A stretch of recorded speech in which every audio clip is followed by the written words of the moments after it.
everyone, welcome back.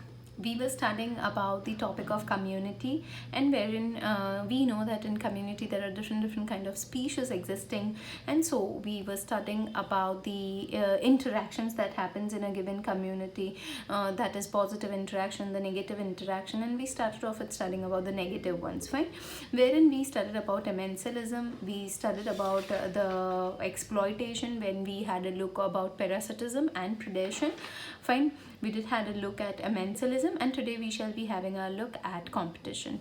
So competition, as you can see, it's like interaction wherein significantly none of them are positively like influenced, rather both of them some or the other form of say negative influence, fine.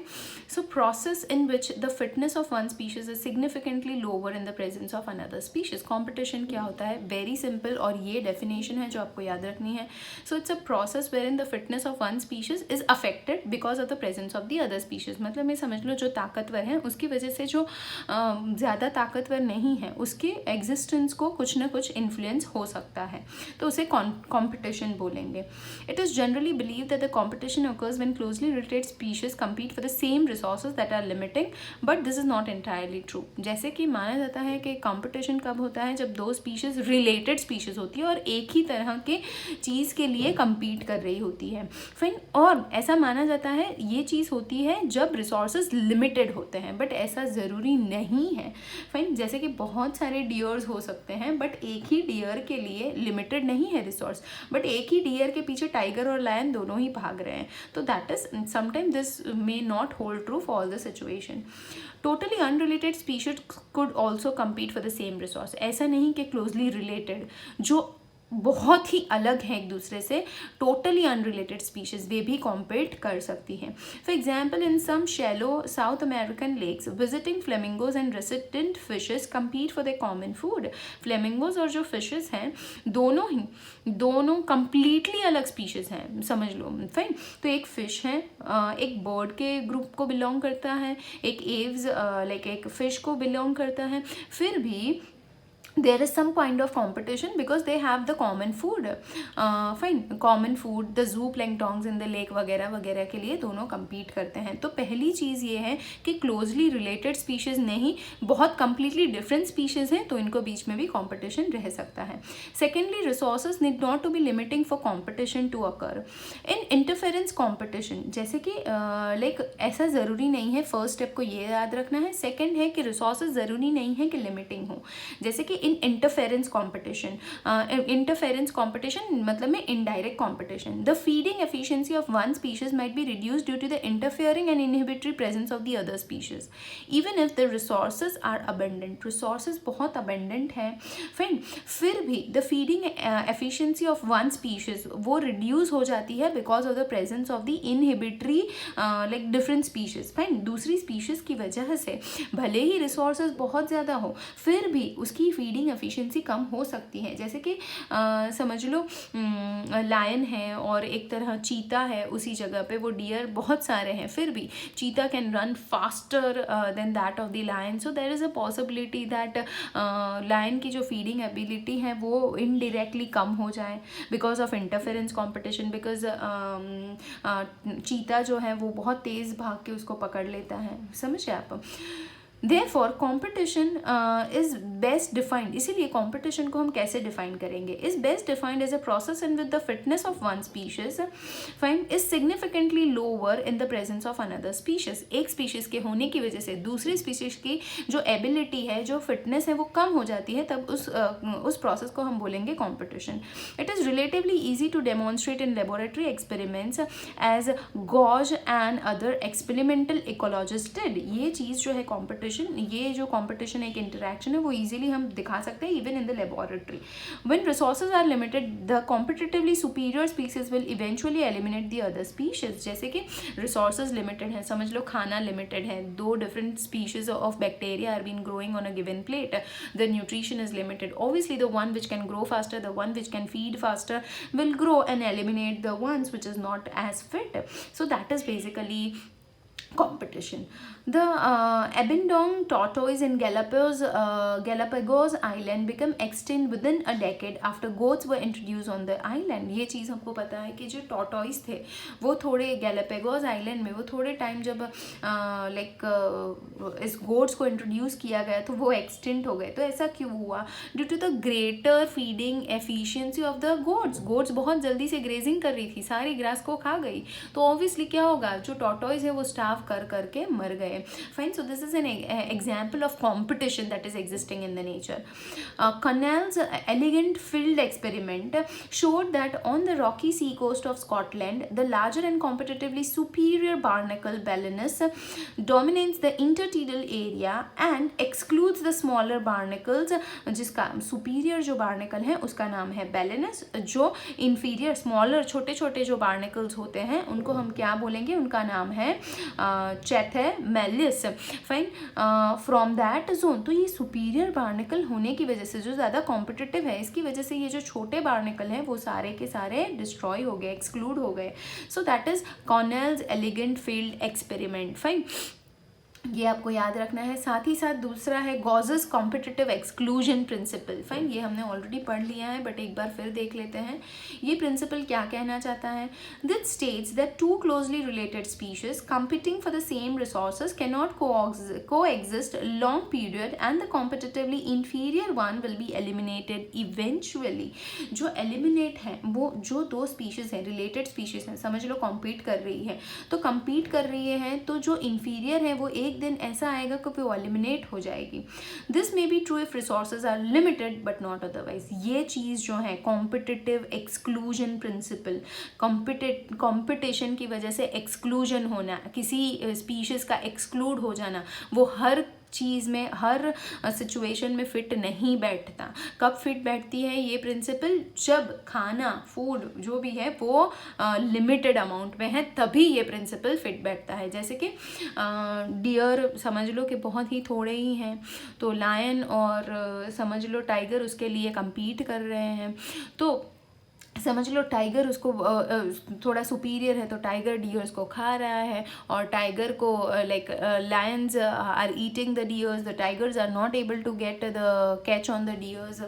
So what is going to happen? So eventually there will be a time that the tigers over there will start excluding. But वो कब हुआ? जब limited थे resources. But हर बारी ये नहीं होता. More recent studies do not support such gross generalisation about competition. While they do not rule out the occurrence of interspecific competition in nature, they point out that species facing competition might evolve mechanisms that promote coexistence rather than exclusion. जो भी species हैं वो exclusion की जगह पे क्या करती है? को-इवोल्यूशन. फाइन. कि कुछ भी नया इवॉल्व हुआ है समझ लो उसके होस्ट में या फिर कहीं भी, तो वो क्या करेगी? खुद भी इवॉल्व करेगी और इवॉल्व करके अपना खाना तो किसी ना किसी तरह से ले लेगी. और एक दूसरी चीज़ है रिसोर्स पार्टिशनिंग. रिसोर्स पार्टिशनिंग क्या बोलती है कि भाई कंप्लीट एक्सक्लूजन नहीं हो जाता, पर वो क्या हो जाता है? If two species compete for the same resource they could avoid, वो choosingly willingly they avoid the competition, and खाना जो है कि कुछ भी जो उनके लिए चाहिए वो शेयर हो जाता है. Fine. Different times for feeding और डिफरेंट फोरेजिंग पैटर्न्स, जैसे कि ये सारी चीज़ें वे इवॉल्व करते हैं कि भाई अब इनके खाने का टाइम वो डिफरेंट हो जाता है. या समझ लो फिर दो स्पीशीज है, उनकी फोरेजिंग पैटर्न जो घूम घूम के वो खाना ढूंढते हैं वो पैटर्न वो लोग चेंज कर देते हैं, जिनकी वजह से रिसोर्स पार्टिशनिंग हो सकता है. फिर MacArthur showed that 5 closely related species of warblers living, हमने देखा था वार्बल्स जो छोटे छोटे बर्ड्स होते हैं, living on the same tree were able to avoid competition and coexist due to behavioural differencing in their foraging activities. 5 तरह के वार्बल्स एक ही ट्री पे सर्वाइव कर रहे थे, but why it was possible that yes, why it was that the different species were able to survive on the same, not the different species but closely related species of the warbles were able to survive on the same tree because they had different kind of foraging patterns. Another evidence for the occurrence of competition, दूसरा evidence क्या है competition का, तो कि it comes from competitive release. Competitive release क्या होता है, a species whose distribution is restricted to a small geographical area because of the presence of competitively superior species is found to expand its distributional range when the competing species is experimental removed। competitive release मतलब में क्या होता है, competitive release ये होता है कि जब समझ लो कि भाई एक स्पीशीज़ है तो सिर्फ इतने ही एरिया में फाइंड की जा रही है। फाइंड क्यों, बिकॉज इसी एरिया में इसी पूरे एरिया को कंसिडर कर लो तो समझ लो इसी पूरे एरिया में ऐसी दूसरी स्पीशीज़ हैं जो सुपीरियर हैं इनसे, तो ये स्पीशीज़ सिर्फ इतने एरिया में दिखी गई। बट समझ लो जो सेकेंड वाली स्पीशीज़ थी उसको सारी जगह से निकाल दिया गया, फिर देखा गया जो ये वाली स्पीशीज़ थी ये पूरे एरिया में डिस्ट्रीब्यूट हो रही है, तो दैट इज़ कॉम्पिटिशन चला गया।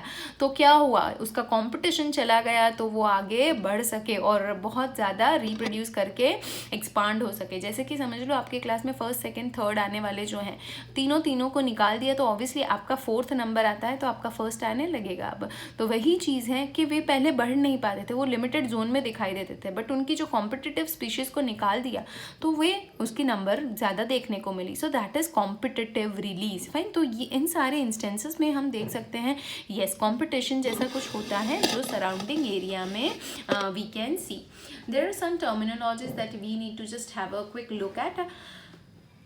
Ecotone, the transition zone in between two communities is called ecotone और tension zone। जो दो communities होती है उसके बीच में जो transition होता है, जो change होता है, फाइन, तो उसे बोलेंगे ecotone. It has a greater number of species and density और it is a transition zone between two communities where one type of community is modifying into another type of community is term to be as ecotone. जैसे कि एक community के बीच में जो दो communities होती हैं उनके बीच में जो हमें चेंज दिखाई देते हैं तो those change are term to be as ecotone. Edge effect, edge effect क्या होता है, species which occur most abundantly and spend their time in ecotone are called edge species. Fine, जो बहुत ज़्यादा कम्युनिटीज़ हैं, बहुत सारी कम्युनिटीज़ हैं समझ लो, तो कम्युनिटीज़ में जो सबसे ज़्यादा दिखाई देने वाली स्पीशीज़ होती हैं उन्हें बोलेंगे edge species. Fine, the tendency to increase variety and density of some organism at a community border is known as edge effect. ऐसे ऑर्गेनिजम्स होते हैं जो कम्युनिटी में बहुत अच्छे से ग्रो कर सकते हैं, उनका नंबर सबसे ज़्यादा होता है तो उन्हें बोलेंगे edge effect. Biotic potential, biotic potential क्या होता है, रिप्रोडक्टिव पोटेंशियल बोलेंगे और पोटेंशियल एबिलिटी बोलेंगे। The term biotic potential was first used by Chapman. Under most favourable environmental condition the maximum reproductive capacity, सबसे ज़्यादा रिप्रोडक्टिव कैपेसिटी कब हो सकती है, उस फेवरेबल एनवायरनमेंट को हम बोलेंगे बायोटिक पोटेंशियल। फाइन, कि भाई बायोटिक पोटेंशियल मतलब में खाना भी अच्छा है, वेदर भी अच्छा है, क्लाइमेट भी अच्छा है, शेल्टर अच्छा है, सब कुछ अच्छे मिल रहे हैं, तो best environmental conditions which can allow a particular species to reproduce effectively, so उसे बोलेंगे biotic potential. Vitality, capacity of normal growth and reproduction, normal growth और नॉर्मल रिप्रोडक्शन की जो कैपेसिटी होती है उसे बोलेंगे vitality. It depends on the weight of the plant, stem height, root length, stem height, leaf number etcetera in a given plant. Ecological niche, niche क्या होता है, एक ऐसा छोटा सा कंफर्टेबल एरिया जहाँ particular group of organism can survive. This word was given by Grinnell. It is the functional role of any species in an ecosystem or community. In other words, it's an occupational address or profession of a species. It means occupational address मतलब में ऐसी जगह, niche मतलब में ऐसी जगह जहाँ वे रह के अच्छे से परफॉर्म करते हैं, काम करते हैं, रहते हैं, तो उसे बोलेंगे occupational address of a species. It means it is the functional position or status of an organism in an ecosystem, कि वो कौन से निश में, कौन से पर्टिकुलर एरिया में कंफर्टेबल है, कहाँ सर्वाइव करते हैं। फाइन, तो उसे बोलेंगे निश। Fine, habitat, physical area covered by an organism. Habitat मतलब में रहने की जगह, कौन सा फिजिकल ऐसा एनवायरनमेंट है जहाँ वे रहते हैं, तो उसे बोलेंगे habitat. Micro climate and micro habitat, sub division of habitat, sub habitat जो है उसके सब डिविजन है, that is micro habitat. Fine, habitat का सब डिविजन हो गया micro habitat. It is an immediate climate of an organism which is different from the average climate of a region. So micro climate, micro habitat एक ही चीज़ हुई, जैसे कि एक particular समझ लो हैबिटेट में रह रहे हैं कोई ऑर्गेनिज्म। फाइन, सो उधर का immediate climate, the real climate of an organism which is different from the average climate of a region. Fine, जो ऑर्गेनिज्म का खुद का जो समझ लो जो लाइक कौन क्या बोलेंगे, एवरेज क्लाइमेट जो होती है रीजन की। फाइन, और जो पर्टिकुलर ऑर्गेनिज्म होता है, फाइन, उनका जो ओरिजिनल क्लाइमेट होता है, रियल क्लाइमेट, फाइन, तो उसे बोलेंगे माइक्रो हैबिटेट। मतलब मैं सपोज हमारी बात कर लो, तो we survive in a given ecosystem. Fine, we survive in a given climatic region, but we particularly have our immediate real climate. Fine, so that is term to be as micro climate. जैसे कि forest का floor है, fine, पूरे forest की environment अलग हो सकती है, बट समझ लो एक स्पाइडर है जो फॉरेस्ट के फ्लोर पे रह रहा है, तो वो उसका हो गया micro. When we talk about the burrows, so basically desert में बरो है, तो डेजर्ट का क्लाइमेट कुछ अलग होगा। जो बेसिक माइक्रो हैबिटेट है, माइक्रो एनवायरनमेंट है, तो उसे बरो का क्या है, तो वो हो गया micro climate. Similarly surface of desert वगैरह वगैरह। Fine, so this are some of the points which were related to the topic of community, wherein we studied about the positive interaction, beneficial and the negative interactions. Now in the next class we shall be starting off with the topic of ecosystem. Thank you.